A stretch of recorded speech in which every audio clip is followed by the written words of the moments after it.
Bem, pessoal, vamos iniciar mais um vídeo, né? Dando continuidade sobre manejo integrado de pragas dos citros. E agora, né, vamos falar, depois de falar da mosca das frutas, a gente vai falar sobre o bicho furão, tá? Até a gente comparou, na aula anterior, a gente comparou o sintoma, né, do ataque do bicho furão comparando com a mosca das frutas, né? Aqui a gente vai colocar a foto novamente para fixar isso na nossa cabeça, né? Então, mosca das frutas ocorre com frequência, bicho furão nem tanto, né? Então, no estado de São Paulo é onde você tem a maior ocorrência. Então, aqui mostrando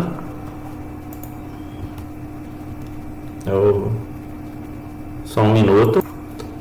Então, pessoal, aqui a gente tem a foto, né, do bicho furão, né, que quando a gente compara com a larva da mosca das frutas, né, não tem essa característica de segmentação do corpo, né. Isso aqui é uma lagarta, se mostrar a cabeça já é diferente, o formato é diferente, né. Então, na verdade, no interior do fruto ela vai estar comendo a polpa. É diferente da mosca das frutas, claro, a mosca das frutas vai estar comendo, mas ela libera enzima para fazer uma pré-digestão. Tá, o bicho furão, Equiditolophora aurantiana ou Gymandrossoma aurantiano. É complicado para falar o nome, né? A ordem é Lepidoptera, família Tortricidae. Então aqui só mostrando a foto do adulto, né, com as asas fechadas e com as asas abertas, né, mostrando coloração amarronzada com várias manchas prateadas, principalmente no primeiro par de asa. Descrição dessa praga: ela tem em torno de 17 milímetros, aqui cortou, né, com outro slide, cortou aqui um cantinho, né. 17 milímetros de envergadura, ou seja, de uma ponta da asa a outra, tem coloração marrom escura. Isso são características de adultos. As asas posteriores são mais claras que as anteriores e se assemelham a uma casca seca, né? Se você olhar aqui, né? No período diurno fica mais imóvel. Ela fica, ou você olha assim, é como se fosse um resto de um vegetal, tá? Uma folha seca, então a aparência é bem estranha. Ao entardecer há uma movimentação maior para o acasalamento, então logo que anoitece, como é uma mariposa, ela se movimenta para ocorrer o acasalamento e colocar os ovos, né? A lagarta tem coloração parda com a cabeça marrom, tá aqui, ó. Se você olhar principalmente nos últimos instars, apresentam pontuações negras sobre o corpo. Se olhar em cada segmento, você vai ver uma quantidade de pontuações e chegam a 18 milímetros de comprimento. Qual que é o ciclo? Se você olhar aqui, você vai verificar o ciclo, né? Então, o ciclo do bicho furão, aqui no caso é a mariposa, ela vai colocar os ovos. E esses ovos, eles têm um período de incubação que varia de 2 a 3 dias. Tá? Não, desculpa, o período de oviposição é de pré-oviposição. Período de pré-oviposição pode variar de 2 a 3 dias. Período de incubação de 3 a 5 dias. Tá? O período de incubação. E a fase larval, para chegar à fase de pupa, vai de 14 a 30 dias. Então, lembrando sempre que o período mais curto deve ser o mais próximo das nossas condições climáticas aqui, ou seja, as nossas condições aceleram o desenvolvimento desse inseto. Então, a gente tem um período bem mais curto, que vai gerar em torno de um mês, um pouco mais de um mês. Enquanto que temperaturas mais baixas vai chegar a aproximadamente uns 60 dias. Então, o estágio de pupa, o período de pupa, ou seja, para ela se transformar em adulto, gira em torno de 13 a 22 dias. Então, tem essa variação de acordo com as condições de temperatura. Ela coloca os ovos no fruto, as larvas penetram nos frutos, ou seja, quando o ovo eclode, a larvinha penetra no fruto, mas ainda a larvinha é muito pequena, a lagarta, né? E geralmente o fruto cicatriza também, semelhante ao que ocorre com a mosca das frutas, né? A diferença é que a mosca das frutas coloca o ovo dentro do fruto e o bicho furão não, coloca o ovo sobre o fruto. Quando o estágio de lagarta completa o desenvolvimento, ela tece um fio de seda, né? Para chegar até o solo, né? Completamente desenvolvida, desce até o solo num fiozinho de seda, desce de rapel, né? Fase de pupa ocorre no solo, então ela vai se transformar em pupa no solo. A mosca das frutas também transforma em pupa no solo, só que é diferente. Mosca das frutas, ela fala o que? Ela cai no chão. O bicho furão, ele tece um fiozinho de seda e vai até o solo. Quais são os danos causados por essa praga? Primeiro, tá aqui, ó, os frutos afetados ficam amarelados e caem. Se você olhar aqui, ó, um restinho de material que é jogado para fora aqui no momento em que ela vai sair. O orifício de penetração da lagarta fica evidente. Tá aqui a mancha mais escura e aqui em volta toda a região onde ela se alimentou. Então fica duro, fica apodrecido, mas fica duro. Observam-se secreções que endurecem e ficam grudadas na casca do fruto. Secreções que vão saindo. E isso é a parte mais fininha, né? O local de entrada fica mais fino aqui. Então tem a saída de secreção e às vezes fica grudada no local. Então aqui só mostrando, comparando de novo aquela foto que a gente mostrou, né? Ataque do bicho furão, ataque mosca das frutas. Aqui ocorre um apodrecimento e aqui fica seco. É a principal diferença.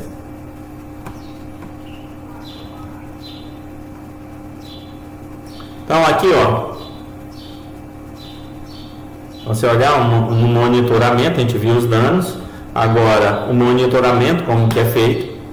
Então, armadilha ferocitrus furão, porque existe um feromônio, né? Foi identificado o feromônio, já que a citricultura é muito importante para o estado de São Paulo. Lá tem dois órgãos que são responsáveis, uma cooperativa e uma fundação, que são responsáveis por citro, pesquisa na área de citro no estado de São Paulo, que é a Copercitrus e a Fundecitrus. Então foi desenvolvido o que? Foi identificado o feromônio sexual e isso agora é produzido, né, artificialmente e impregnado, né, que é uma borrachinha, né, impregnada com um feromônio que é colocado aqui nessa armadilha tipo delta aqui pela parte interior e dentro é colocado cola, é pintado de amarelo aqui, porque o amarelo é uma cor atrativa também, e colocado feromônio. Então todo macho que entrar aqui ele vai ser preso pela cola, né? Então feromônio sexual mais armadilha, né? É instalado no ponteiro da planta, né? Região mais próxima do topo, mas não lá dentro da copa, mas na parte externa da copa. Aqui nós temos o croquis da armadilha, né? Então você compra, ela vem desmontada e aqui ensina como você fazer a montagem, inclusive a fixação do feromônio, tá? Então tem os passos de como você deve proceder. Monitoramento bicho furão com feromônio, aqui só mostrando uma área de 10 hectares, então você vai medir praticamente a parte central. Por quê? Porque esse feromônio ele vai estar sendo liberado e ele vai ter um raio aqui, ó, o raio que alcança todos os lados, né? Aqui que é por onde pode entrar o bicho furão. Então tem uma cobertura de 10 hectares, uma cobertura grande, né? Uma armadilha para cada 10 hectares, que abrange uma área que varia de uma população de 3.000 a 3.500 plantas. Então aqui é como é colocado a armadilha. Armadilha, ó, uma a cada 350 metros. Então essa vai cobrir um raio para cá e essa para cá. Então tem uma cobertura total. Aí essa vem para cá, para cá, para cá e assim você tem uma boa cobertura da área. Trocar a cada 30 dias. Né? A cada 30 dias você faz a troca dessa borrachinha, né? Da armadilha como um todo, né? Porque aí o feromônio já não vai ser mais eficiente a partir daí, né? Contagem semanal das mariposas, você conta e remove, né? Aquela semana eu fiz a contagem, retiro todos os adultos, deixo a armadilha lá.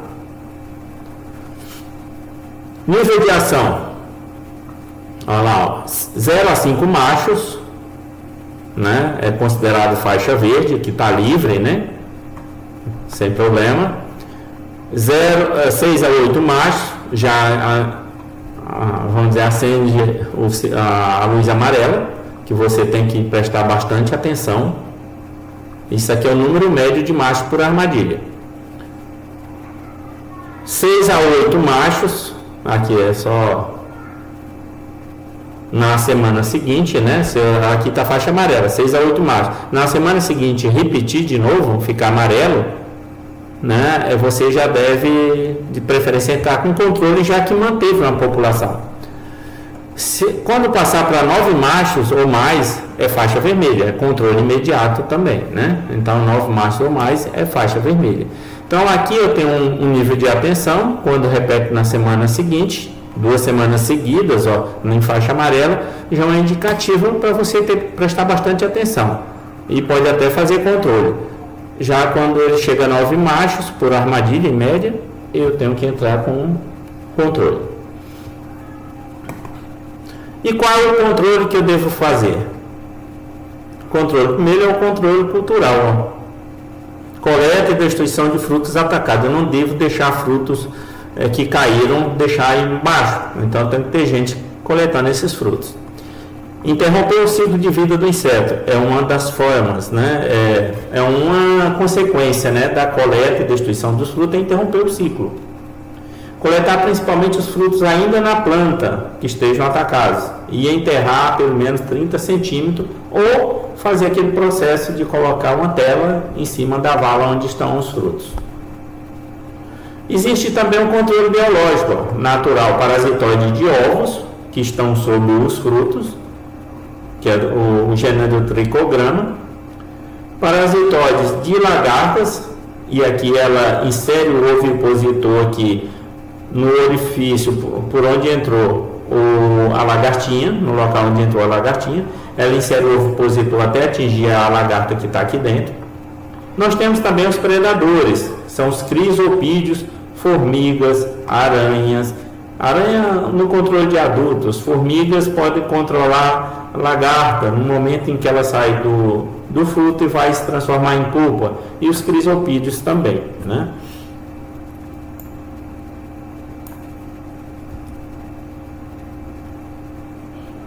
Nós temos também o controle químico, que é através de quê? De pulverização. Então nós temos aqui piretroide, que é extremamente tóxico, que é uma beta-cipermetrina, organofosforado, acefato, também altamente tóxico, faixa amarela, faixa vermelha. Aqui o acefato, ele é altamente tóxico. O piretroide é extremamente tóxico. Benzoilureia, lufenuron, ele é pouco tóxico. Se eu não estou enganado, isso aqui ele é eu não lembro se é um regulador de crescimento. Éter difenílico, medianamente tóxico, faixa 3, é azul, né? E nós só temos faixa 4 que é pouco tóxico. Beleza. Essas são as pragas que ocorrem nos frutos. Nós vimos a mosca das frutas e o bicho-furão atacando os frutos. Agora nós temos uma outra praga extremamente importante para os citros, que é o minador dos citros, larva minadora dos citros. O nome científico é Phyllochinistes citrella. É uma mariposa, uma pequena mariposa que faz isso. Ela causa muito dano para o citro, porque afeta o crescimento da planta. Então a gente vai ver aqui, ó, uma minadora, ou seja, ela faz caminhos nas folhas. Então, até amanhã eu vou mostrar para vocês, porque a gente consegue ver um pouco melhor, mas se olhar aqui é do meu pé de limão também, ó. Nós temos aqui o caminho feito na folha, folhinha enrolada, se olhar as folhas mais de ponteira enrolada, significa que no interior tem uma larva, com certeza ainda viva, fazendo o caminho aqui, essa folha está totalmente comprometida, essa outra também. Aí é complicado, porque isso aqui afeta o desenvolvimento desse ramo. Eu não estou tão preocupado, porque esse ramo a gente chama ramo ladrão. Depois eu vou cortar ele. Então, mas afeta o desenvolvimento das plantas, né? Então eu tenho que ter muito cuidado. Por quê? Porque reduz a área fotossintética das folhas. Então a descrição. Aqui nós temos um microlepidóptero, uma mariposa bem pequena. Então a gente tem aqui, ó, é até um ser bem estranho, né? Se você olhar aqui, é bem franjada aqui a asa, extremidade da asa, ela é bem pequena. Ela é uma praga exótica, ela foi introduzida no Brasil e imediatamente ela esparramou pelo Brasil inteiro, principalmente porque vai através de mudas. Ela tem o hábito de minar e ela faz caminho tipo serpentina. Olha como é que ela faz. Ela vem aqui, chega aqui, ela vem e faz isso, né? Então esse aqui é a larva, ó, amarelinha aqui fazendo um caminho. E claro que esse tecido aqui fica comprometido. Ataca as brotações de plantas cítricas, principalmente as folhas. Olha como é que fica as folhas, todas enroladas, né? Se você olhar aqui, é porque não dá para ver, mas aqui em cima tem um ataque também no caule, no ponteiro. Então, muitas vezes o ponteiro ele deforma, né? Porque ele está muito tenro aqui e a larva minadora se aproveita para atacar também o caule, não só a folha. Então, essa praga ela favorece a incidência de oportunistas também, como o pulgão, já que a folha fica enrolada, favorece, cochonilhas, ácaros. Os ácaros servem até, vamos dizer assim, de veículo, né, de transporte do ácaro para outros lugares, e também as xantomonas, né? Nós temos um problema sério com a doença chamada de cancro cítrico, e o cancro cítrico é extremamente favorecido pela larva minadora, já que ela deixa a porta de entrada, um ferimento na folha. Desenvolvimento dessa praga, só para vocês verem, o ovo, né? Tem aqui, ó, parece até transparente, uma gotinha de água, mas é o ovo. Quando eclode, a larvinha entra na folha, né? E vai começar a fazer galeria nessa folha, a fase de lagarta. E aqui mostrando o completo desenvolvimento, né, da lagarta, até que ela chega a um ponto que ela está bem escura e se transforma em pupa. E a pupa vai acontecer na própria folha. Aqui pupa, pré-pupa, né? No caso, ela está se transformando agora com as características do adulto. E aqui o adulto. Então, quais os danos que essa praga causa nos citros? Ó, minas e redução. Esse aqui aumentaria. Vamos aumentar aqui um pouco. Então, minas e redução da superfície fotossintética através do enrolamento, necrose e queda das folhas. Então aqui é um processo mais avançado que a queda. Mas olha aqui, ó, a lagartinha viva, olha a área de ataque. Aqui são duas lagartas, dificilmente elas ultrapassam a nevura principal. Então aqui são duas lagartas, uma de um lado e outra do outro da folha se alimentando. Então aqui é um dano total na folha. Dano indireto nós temos aqui, ó, favorece o estabelecimento de pulgões, cochonilhas ou ácaros, além do aumento da incidência do cancro cítrico, que eu tinha comentado com vocês, que é o gênero Xantomonas, causador do cancro cítrico, que é um problema sério para o estado de São Paulo. Lá se trabalha com erradicação. Então, quando tem cancro cítrico, o que acontece? É feita a erradicação. Então, você remove planta. Antigamente, você removia não lembro se era um raio de até 300 metros.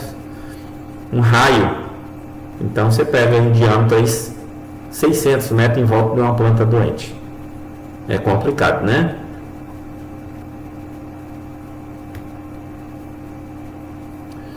Método de amostragem: divide-se a propriedade em talhões de aproximadamente 2.000 plantas. Talhões de 2.000 plantas. Em cada uma a escolha deve-se escolher aleatoriamente 1% das árvores, aleatoriamente, em torno de 20 árvores por um talhão de 2.000 plantas, né? Para fazer o levantamento das plantas em formação ou produção, ou seja, as plantas ainda em estágio vegetativo ou quando já estão em fase de reprodução, né? De produção de frutos, que estejam na fase de vegetação, ou seja, elas são plantas em estágio de produção, já atingiram a maturação, a maturidade, estão produzindo, mas no período em que não tem o fruto. Ou seja, na verdade, aí, se eu não estou enganado, é primavera, né? Ela começa a lançar os frutos novos, as brotações novas, folhas novas, é o momento de maior incidência da larva minadora, é o momento em que eu devo estar fazendo essas avaliações. Examine em cada planta 3 a 5 ponteiros de ramos recém-brotados e anote se há ou não a presença da praga. Então, começa a lançar brotações novas, folha nova, você intensifica o monitoramento. A presença é positiva quando há na folha pelo menos uma lagarta que esteja no primeiro ou segundo estágio de desenvolvimento. Considera positivo, né? Então tem de uma ou mais lagarta, você considera como positivo. E o controle? Controle químico. Os produtos de maior eficiência são lufenuron, MET, abamectina, se eu não estou enganado, o lufenuron é um fisiológico, abamectina, o Vertimec, que também é utilizado para controlar ácaro, eu posso utilizar para controlar a larva minadora, e imidacloprid, Confidol ou Wiener, que é um sistêmico, eu posso estar utilizando também.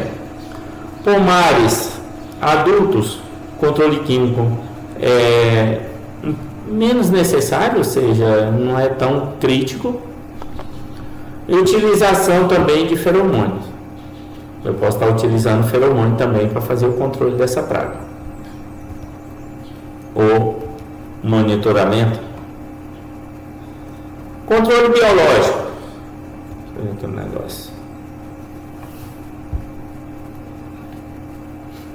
Voltando aqui um pouquinho, pessoal. O controle químico, né, do vetor deve ser intensificado na primavera, né? E verão, período de aumento da população de diaforim. Então, intensificado, a gente tinha comentado, deve ser intensificado na primavera, porque é o momento em que você tem o lançamento das folhas novas.